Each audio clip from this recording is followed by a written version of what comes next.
when you're an outsider, you could feel like you don't know enough. You got to read one more book, listen to one more podcast, but honestly, just go for it. You'll learn so much just by being in the arena and trying to figure out how to make this stuff work. Welcome to another episode of Outsider Inc. I'm your host, Ian Hathaway. Today's guest is Wade Foster, a visionary entrepreneur and remote work pioneer who redefined what's possible for building a global tech giant while breaking the mold of the Silicon Valley playbook.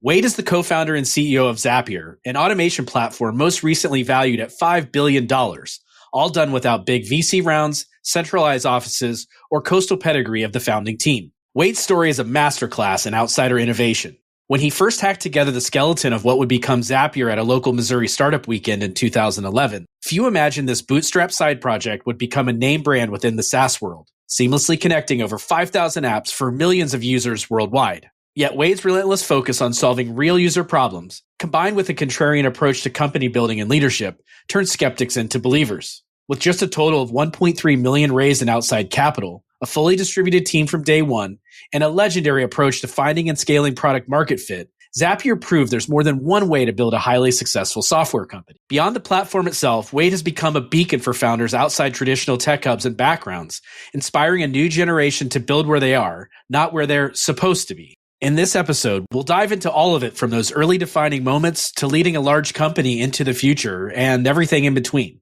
We'll also explore what he's learned about resilience, focus, and staying true to your roots while quietly shaping the future of automation. Wade Foster, welcome to the show. Yeah, thanks for having me, Ian. I'm so excited for this episode. You've famously built a company that has grown into a household name in the tech world, and you did it in a completely unique way. A story like yours is exactly the type of story that this entire platform of Outsider Inc. is all about. So I definitely want to dig into the Zapier journey in a moment. But if we could, I'd like to go back a few years before it all began. You grew up in a typical middle-class environment in Jefferson City, which is the state capital of Missouri. You went to college just up the road in Mizzou. And along the way, you did something probably unwittingly that many entrepreneurs may overlook as a strategy for gaining early startup experience, which is not to start a company right away, but instead working with and learning from other entrepreneurs. Now, I've often said that you should never let a good crisis go to waste, and I think that applies here. The financial crisis of 2008, 2009 happens. You're looking to land a summer internship. And although you were an industrial engineering major, the scarcity of opportunities at the time led you to widen the aperture a bit, eventually bringing you to a marketing role of all things, a local ed tech startup called IdeaWorks, where, to use your own words, you became hooked on marketing. So tell us about that experience and why it was so transformational for you. Yeah, so I joined this company, IdeaWorks, as an intern for the summer in marketing. They hadn't had anyone doing marketing, but they had like some cool tech. The product was this brainchild of a professor at the university who was scratching his own itch. He wanted to automatically grade essays so he didn't have to do it, which now sounds quaint. You know, you could feed this stuff to ChatGPT and it would just do an incredible job. But at the time, like, this is a pretty hard engineering challenge. But they didn't know anything about marketing. He used the product at his own school, and he had a couple other folks that were using it. And so he brought me in, was like, hey, go figure this out. And to this day, I'm not exactly sure why they thought I would be any better than they were at marketing, but by God, I was going to give it my best shot. I learned a lot. I did SEO, I did SEM, I did email, I did content marketing, I did social, I did direct sales, I did BD, I did a whole bunch of things. And candidly, none of it worked. And all throughout this process, I'm thinking, they're going to fire me, like, eventually. Like, I'm not good at my job. Eventually, I stumbled across Eric Ries and the Lean Startup, Steve Blank, 4 Steps to the Epiphany, and learned about this concept of like product market fit, and started to think like, well, I might be bad at marketing, but maybe our issue is different. Like, maybe we're just like building a product that people don't particularly want for whatever reason. There's something about it that just isn't resonating and jamming. And so, started spending more time on product management. I even started to try and teach myself to code. I started to think like, well, if finding product market fit is like the most important thing, like maybe the biggest way I can have an impact is like help build stuff. And then sort of throughout that journey, I kind of came to realize, 1, I fell in love with software. 2, I fell in love with entrepreneurship. Before this time, I didn't think, hey, I'm going to go run a company. But that's where I felt like for the first time, I was like, I really want to go do that someday. And somewhere during that journey, I sort of felt like, I don't think I'm going to get that here. And so moved over to the mortgage company, which was the fastest growing company in town. And so I was like, I kind of just want to go see what a really fast growing company looks like. So on that point, you hinted at the mortgage company, Veterans United Home Loans, and building something that people wanted. This was really your first insight into what that looks like up close, a fast-growing bootstrap financial services company right there in Colombia. Tell us about that transition and what you learned from that experience.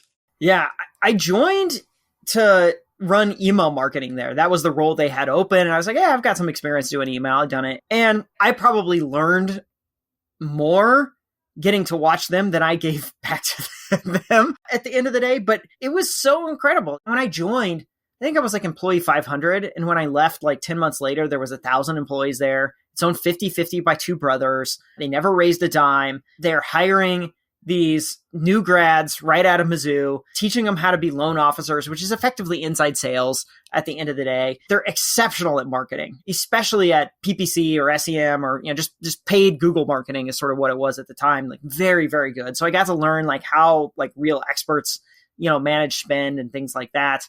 They did a big rebrand while I was there. So I got to see, some of that firsthand and just sort of understand like how you scale and build a culture and a team and all that. So I played a tiny, tiny role. I'm not sure my impact mattered much in the grand scheme of that company, but I definitely got to learn a lot about what I liked and some things I didn't like too about how to go build a company. So I'm really glad I got to spend my time there. Yeah, so it was a consequential experience, not just in what you learned, but also some relationships that were forged and strengthened there.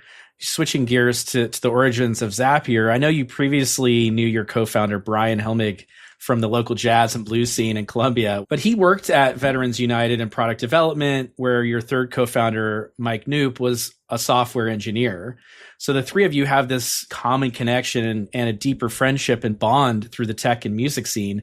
On that note, with Zapier, where did the initial insight come, and what was it about some of the challenges you were facing at the time that got you so excited about it?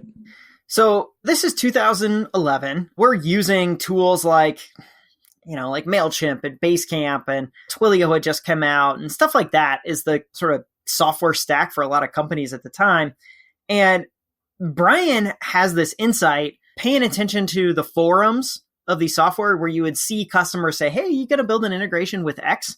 And there would be comment after comment after comment of customers saying, yeah, +1, me too, I really want this. And eventually a product manager would chime in and say something like, thanks for the feedback, everyone. We're going to take a look at this. And if you ever worked inside of a software company, you know what that means. That means ain't going to happen. Like it's going on a backlog somewhere. And maybe someday, if you wish upon the star just right, like it's going to come to life. But probably not. And so we see that and we're like, huh. And Brian sort of connects the dots and goes, I think we can make a really simple system that allows people to integrate any two apps that they might use in their stack. It'll have a trigger on one side, so you could have a new event that comes in here. Maybe it's like a new form fill out, and then an action on the other side. And that action might be, hey, add that, if a contact fills out a form on my website, I want to add that lead to my CRM.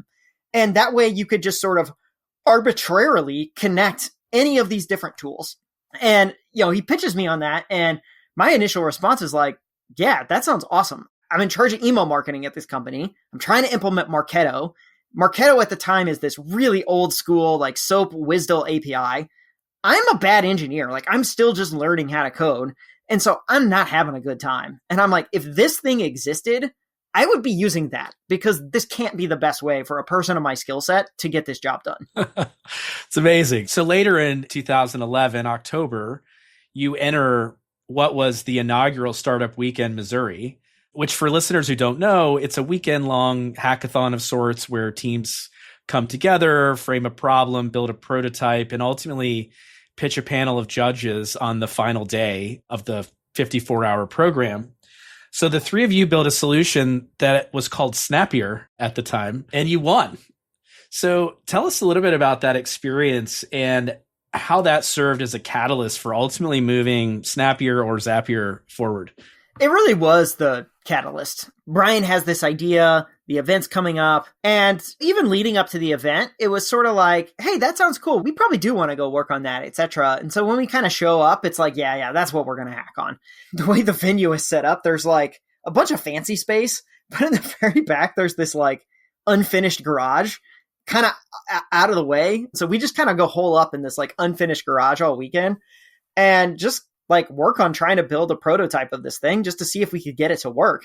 And at the end of the weekend, we do manage to have a working prototype. We demo to everyone that's there and folks seem to like it. We end up winning the weekend and just had a really good time doing it. And so that following Monday, Brian and I have lunch and we're like, so what do you want to do with this? Like, do we want to keep working on this?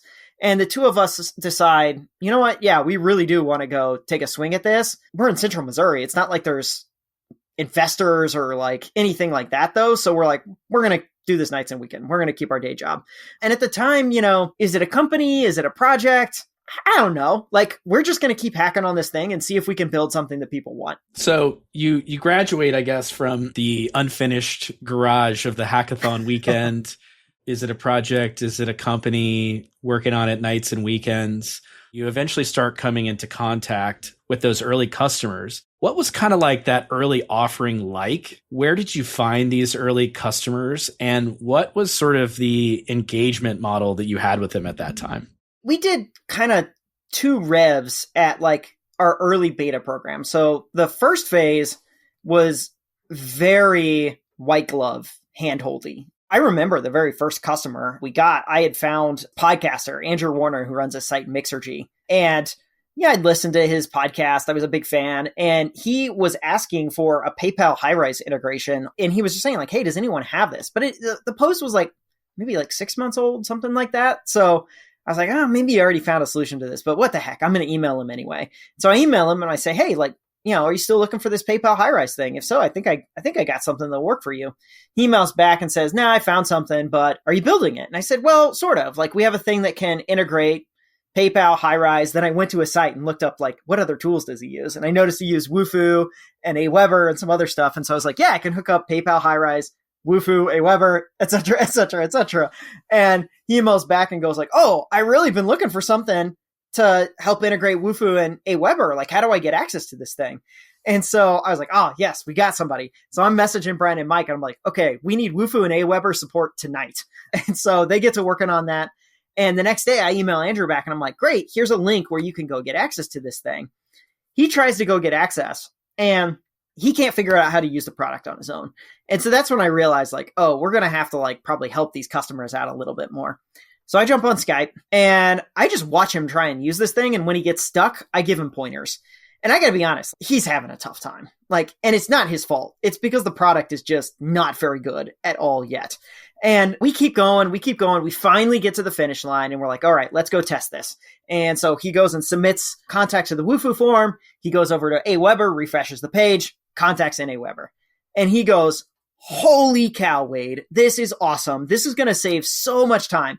And here I am, like, comparing and contrasting this experience to the first startup experience where, like, I was grinding on everything and nothing worked, to this, where the product experience was bad.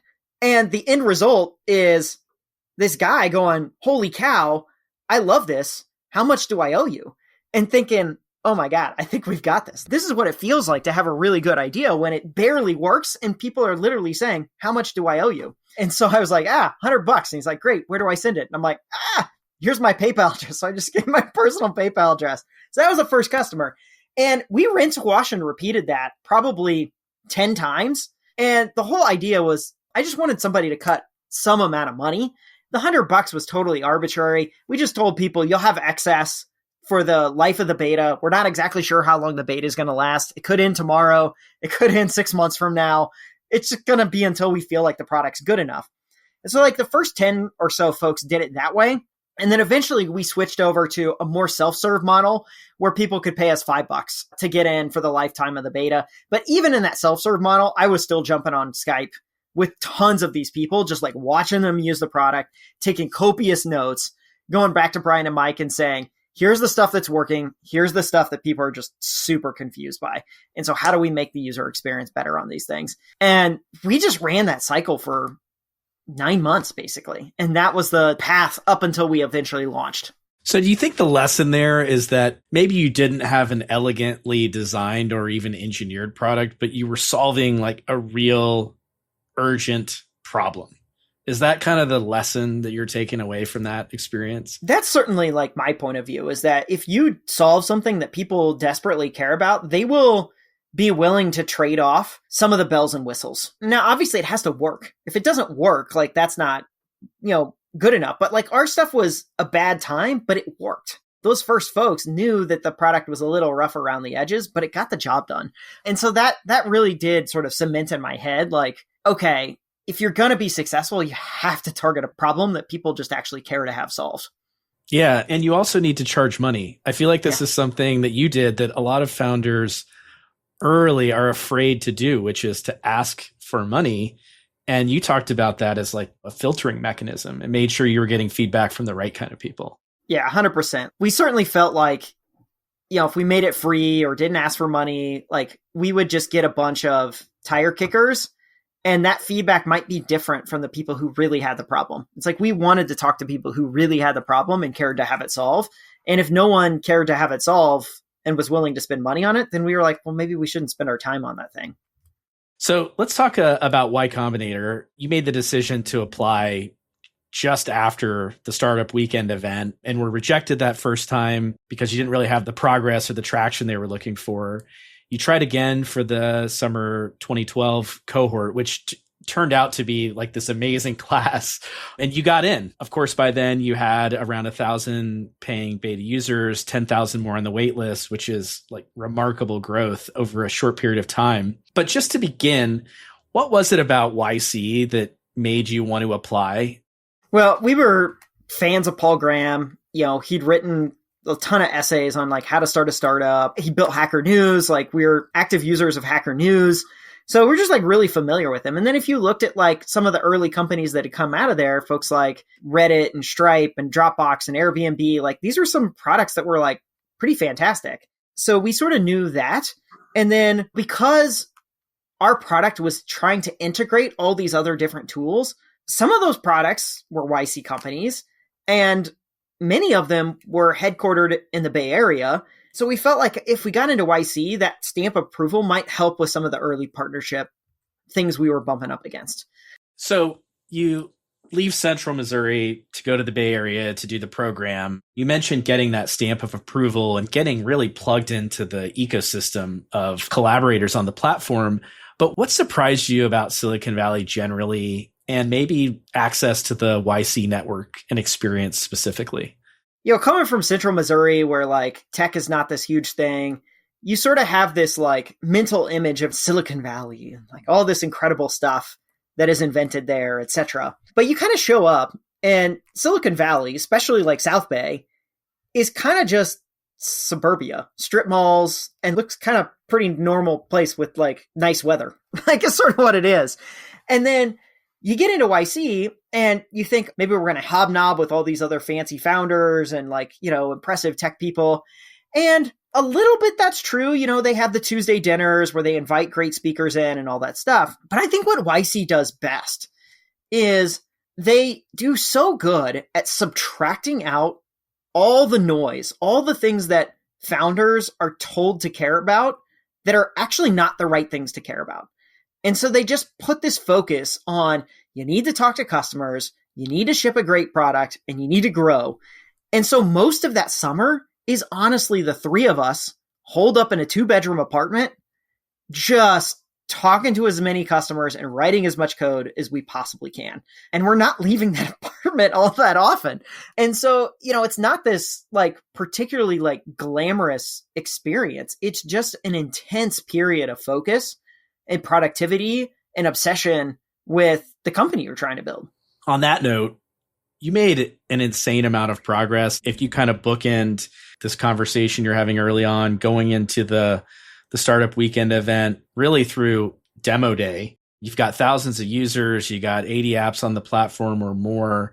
That's all packed into a 12-month period. Were there any low points, any challenges at that time where you thought we're in over our heads, or just anything you could recall that were sort of like some challenging times for you guys early on?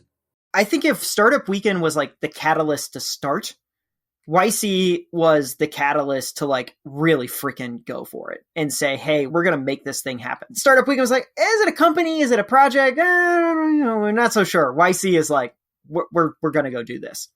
In terms of like challenges, there was like several things that I think were tricky. First, my wife was like, when I told her, like we had talked about going to YC, and she was like super supportive in the first conversations.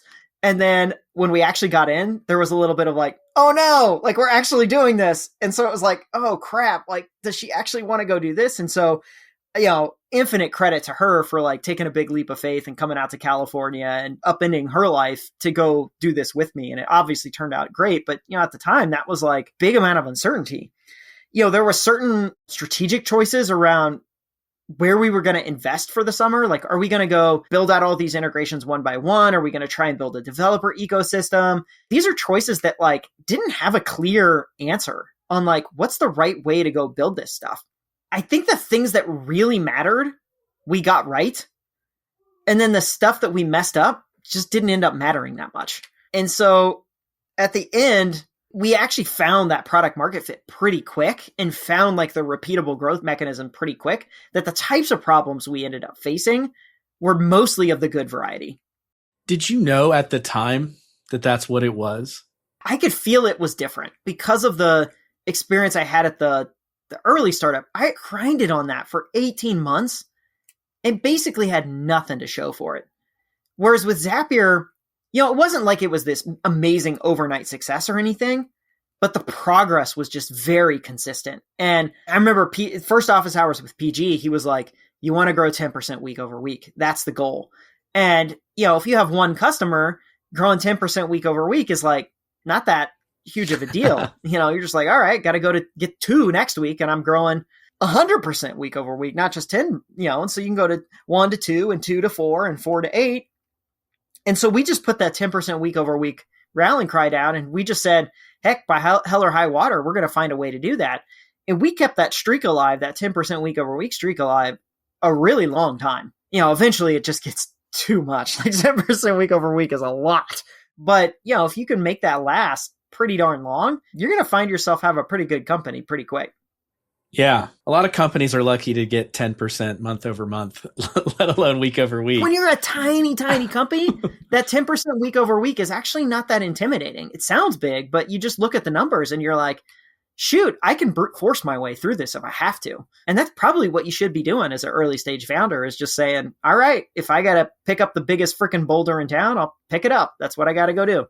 Switching gears, I do want to get into the unique culture that you built at Zapier and your leadership model, starting with something that was pretty, I would say, highly unusual for the time, which was to build Zapier with a remote workforce. You wrote a book on this, your company and you have been leaders in this.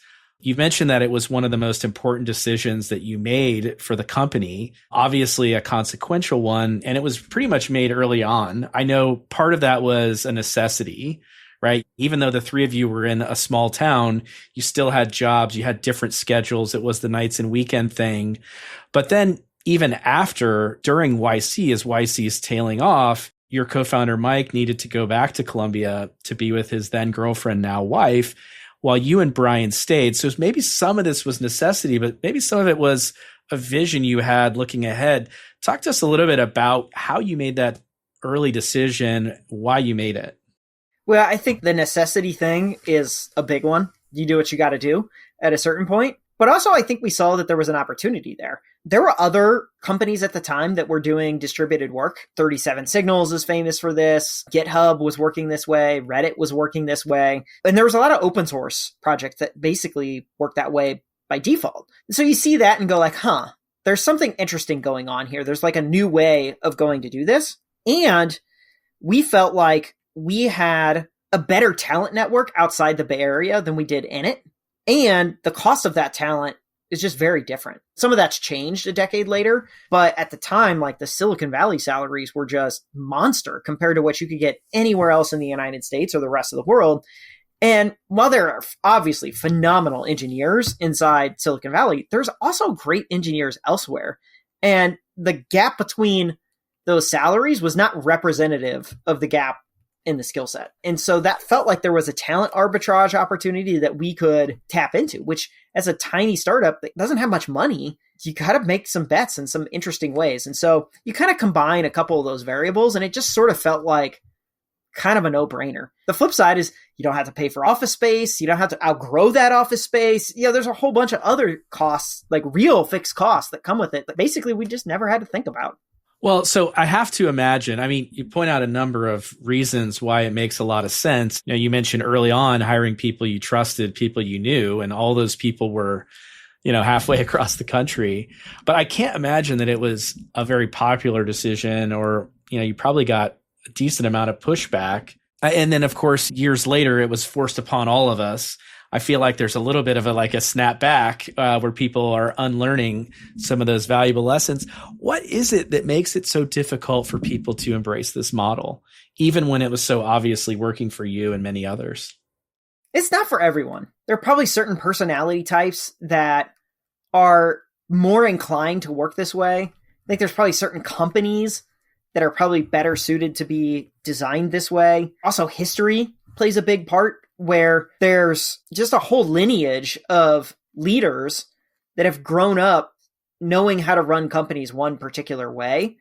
And it requires new ways of working, new ways of thinking about stuff. And so you don't necessarily get to benefit from those experiences in the same way that you might otherwise. And so I think there's just like a certain amount of inertia that kind of just pushes back against this way of working. You alluded to the pandemic there. I think with that, everyone gets forced into it against their will. And now, obviously, there's a lot of folks that tried it and thought it was great and amazing. Certainly on the employee side, there's a lot of employees that were like, this is incredible. But I think a lot of employers also struggled with it.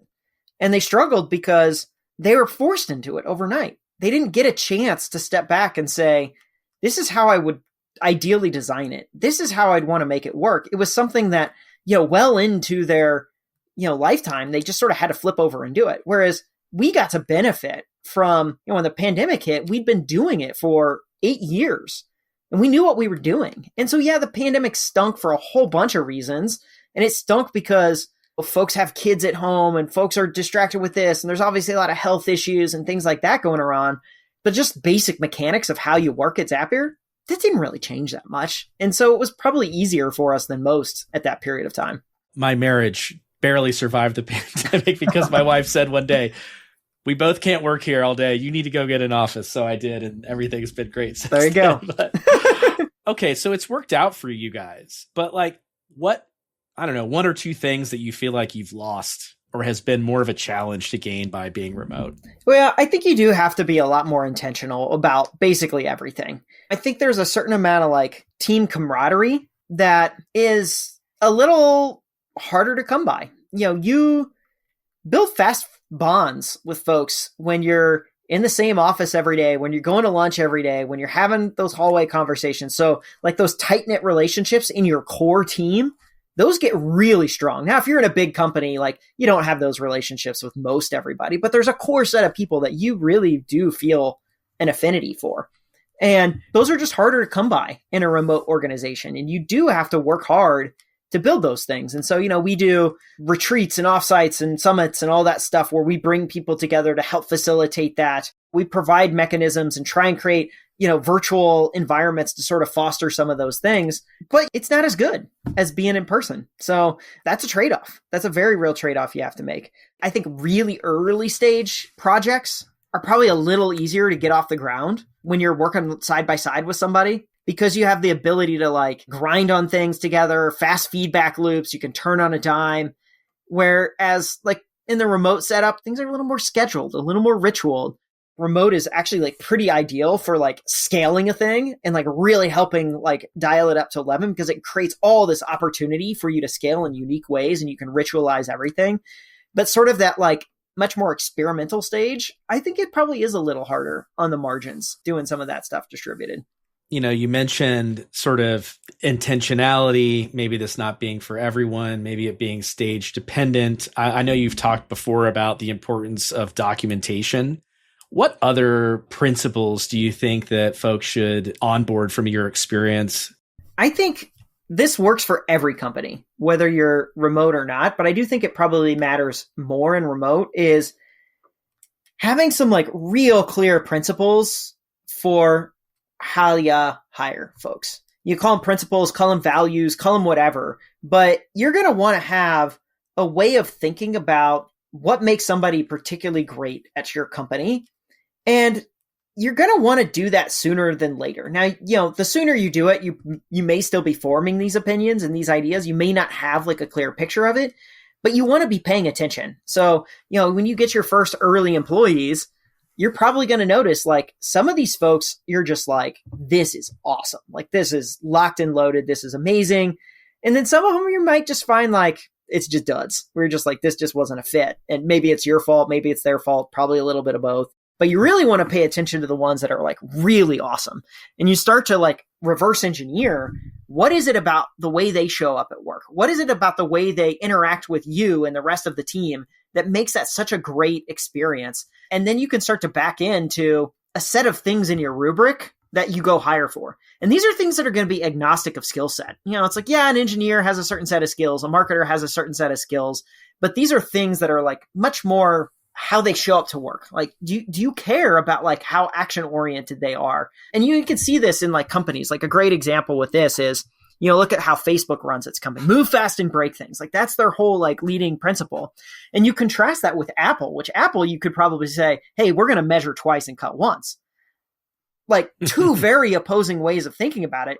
Two incredible companies. Both have been amazingly successful, but you couldn't have two more different ways of working. And so I think you kind of have to establish like those things and how those work for you. Otherwise, you're going to get pulled apart at the seams amongst this team that you're building because the way in which folks approach work will be too different. Yeah, you need to decide who you want to be and just be that authentically. Totally. Well, so speaking of that, another defining characteristic of your leadership style and the approach that Zapier has taken that stands out to me is what I might call a culture of applying intentional resource constraints, namely when it comes to raising capital and hiring people. The typical Silicon Valley model is raise lots of money over many rounds with inflated valuations. You did not do that at all. You did pretty much the opposite of that. I know there were reports that there was a secondary sale of shares in 2021 that valued the company at $5 billion. That's almost 4 years ago now. But to get there, you didn't raise 6 or 7 or 8 rounds with millions and millions of dollars. You had a single seed round in addition to the Y Combinator money of $100K or so. You raised this $1.2 million seed round just after the program from Bessemer, DFJs, and some strategic angels such as Ron Conway and others. Just looking back at that, why have you been reluctant to do something that seemingly everyone around you had been doing? What was sort of like the mental model you had working or the inspiration, or maybe it was a lack of need? Talk to me a little bit about just that whole approach for you guys. So I think this is where the Veterans United experience is really interesting. We got to see sort of up front these two brothers build this incredible company without raising a dime, 50-50. And it wasn't the first time they'd done it. This was like their third company. So there's sort of some evidence here that like there's a model that can be repeated successfully that we're probably more inclined to. You obviously then also hear the horror stories about VCs who come in and kick the founders out, kick the CEO out, institute their whole folks, and like founders are sort of left high and dry. So you hear that and you're like, that kind of spooks you. Then we get out to Silicon Valley and you hear the hyperbole from that community. I've had venture capitalists comment on certain dimensions about how Zapier's built our company and say, no great company has ever been built that way. And in the back of my mind, I'm sitting here thinking about Veterans United. I'm thinking about others like it and going, well, that's just a wrong statement. So when those comments come out, it erodes the trust in all the other advice that you're hearing. And so I think it just sort of predisposes us to, I don't know, you could call it first principles thinking, independent thinking, what have you. And so oftentimes when we're thinking about raising money or how to hire or capital strengths, we're just kind of coming back to square one and trying to think through, like, is this the best way in which to go about it? I think when we looked at Zapier, we took that initial seed round because we were in California and we needed the money to just like get going. But we treated it like it was the last dollar we were ever going to get. And, we instituted things like don't hire till it hurts. Like, we're going to really make sure to understand these things. And as Zapier grew, we realized money isn't our constraint. We're starting to generate enough revenue. We're starting to have a flywheel. There was other constraints in the business. So anytime someone showed up on our doorstep and said, hey, do you want some money? Why don't you raise? You're going to get lapped by your competitors. We're sitting around looking at it and we're like, we're going really fast. We're happy with our growth rates. In fact, I think if you put more money into this system, it actually probably is just going to gunk it up. And so we sort of backed away from this. Now it's interesting. Here we are, 13 years later, and we're at the tail end of zero interest rate phenomena. You're seeing the impacts of AI, and you're starting to see a lot more of these companies bragging about how far they're getting. They're getting to $1 million in ARR, 10 million in ARR, 20 million in ARR, sometimes hundreds of million in ARR on teams of 5, teams of 10, teams of 20. And so it's cool to see some of the things and ideas that we thought about how to use automation, how to scale, become more and more important this day and age. Does it feel like there's been a mind shift, or does it feel like a moment in time? I think there's definitely a mind shift. Folks are talking about when is the first billion-dollar company going to exist that has one employee. There's a lot more founders, second-time founders who have had the big teams, who have had a lot of folks and thought, you know what, this actually was more headache than it was worth. Now, I do think that probably someday the pendulum will swing back and we'll sort of forget some of that stuff. But I think enough people are saying, hey, there's alternative ways. And some of those ways are actually better for my company. Maybe not better for all companies, but better for mine. Yeah, I like that, hearing founders brag about getting to certain commercial milestones rather than how much capital they've raised and from whom. And of course, VCs are going to encourage raising more capital because that's their ticket to ride. So that doesn't surprise me. But I'd love if you could give some advice for maybe first or second time early stage founders on those moments where you actually pushed back.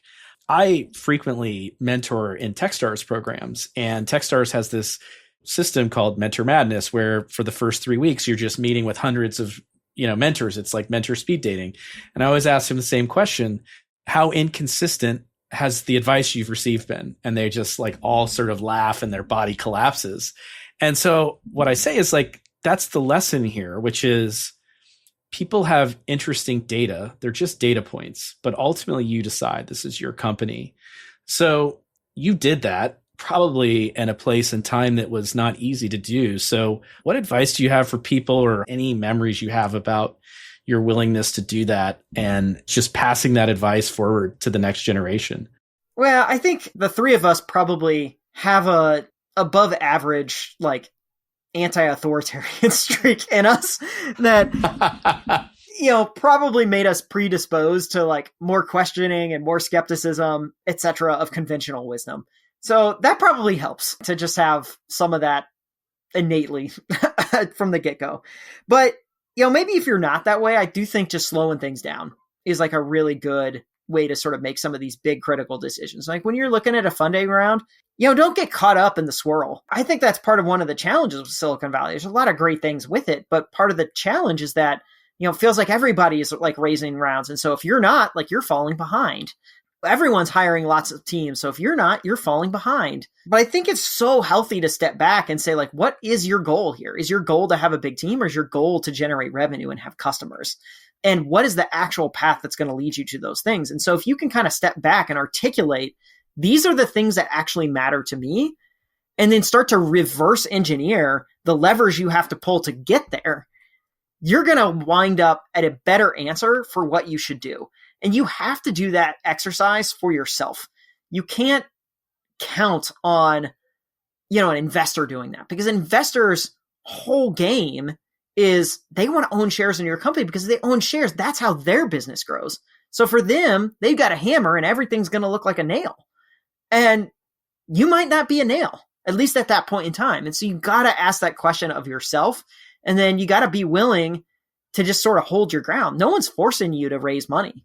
You make that choice. You sign that term sheet if that's the right thing to do. And if it is, by all means, go for it. But if it isn't, don't get peer pressured into it. The peer pressure part is the part that's a death. I always just felt like if we're going to go down, if we're not going to be successful, I really want it to be because of my choices, not because I followed somebody else's advice, even though I thought it was wrong. Like that would just kill me. Like if I'm wrong and it was my choice to be wrong, I think I can live with that. But if I'm wrong because I followed someone else's advice that I thought was wrong, oh God, that would just eat me up. I love that. Clear conscience living is how I think about it. So classic mistake people make, raising too much money. You successfully and intentionally avoided that. Second, you have this mantra of don't hire until it hurts. You grew pretty slowly in terms of headcount early on. You mentioned before that you were hiring close, trusted people in your network. Is, I guess, this approach to hiring people, is this sort of evolutionary from your approach of not raising too much money, not following what everyone else is doing? Is it related or at all relevant to your decision to build the team remotely, or is it something, a unique insight? I don't know that it's related. Maybe it is. I'm sure somebody could find a thread to say like, hey, this is sort of, part and parcel with like other choices and ideas we had. I think at the end of the day, it just sort of felt like if we're going to onboard folks successfully into the company, we should really just understand what it is they're going to do. Because if we don't, how are we going to hire somebody that's good? But it also, I think, increased our hit rate. It kept the team small, kept the team agile.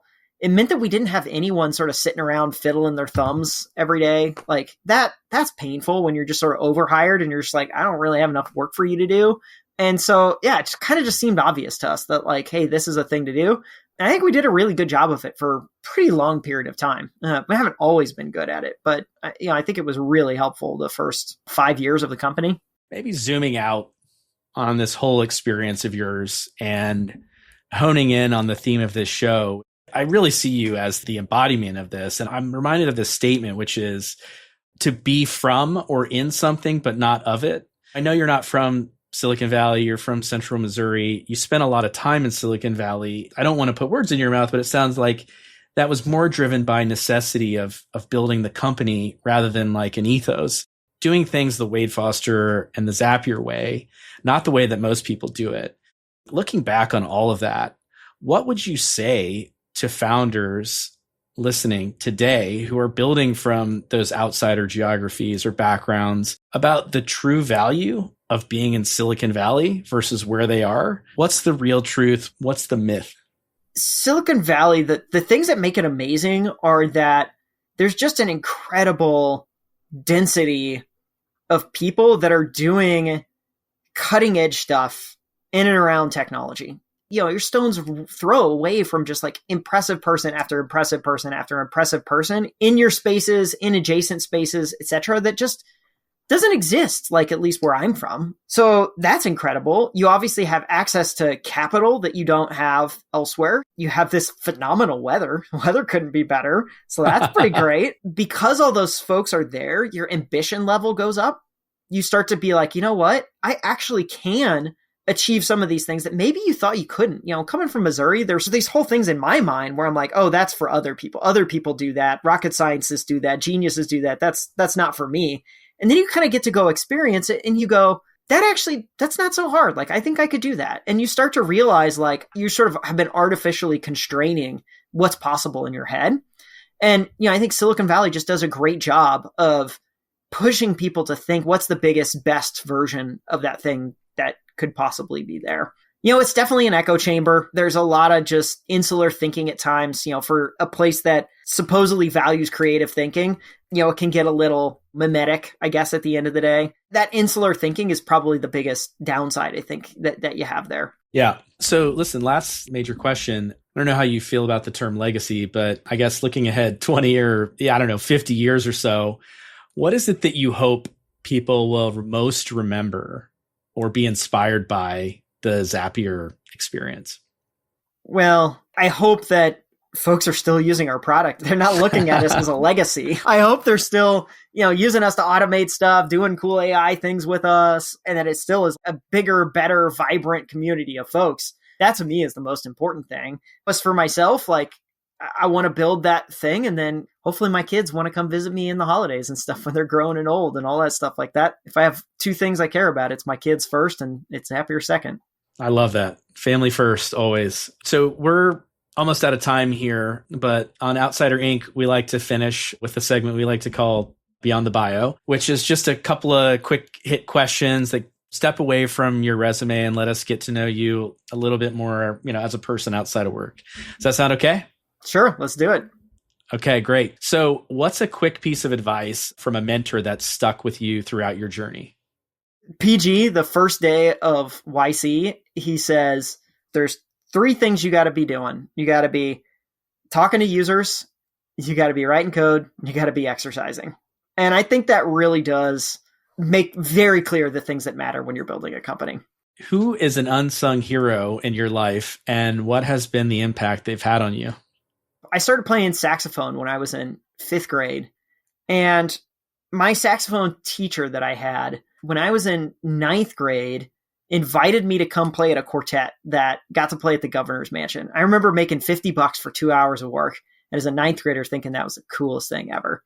And, if you're like a believer in the butterfly effect or karma or anything like that, I can sort of trace a lot of good things in my life back to that. I met my wife playing music. I met Brian playing music, got my first taste of making money in a way, entrepreneurship. So there's just a lot of things from him just saying, hey, Wade, we want you to come be a part of this thing, which would have been a weird thing. I'm a 9th grader. I'm surprised they thought that I was the right choice for that. But I'm super appreciative.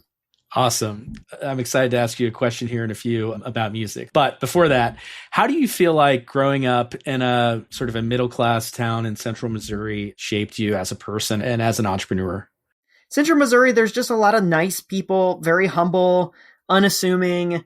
I mean, to me, it feels normal. It just sort of feels like great work ethic, learn the value of hard work, all that sort of stuff. When I look at the approach we take to entrepreneurship, we kind of take the same approach. It's like penny saved is a penny earned.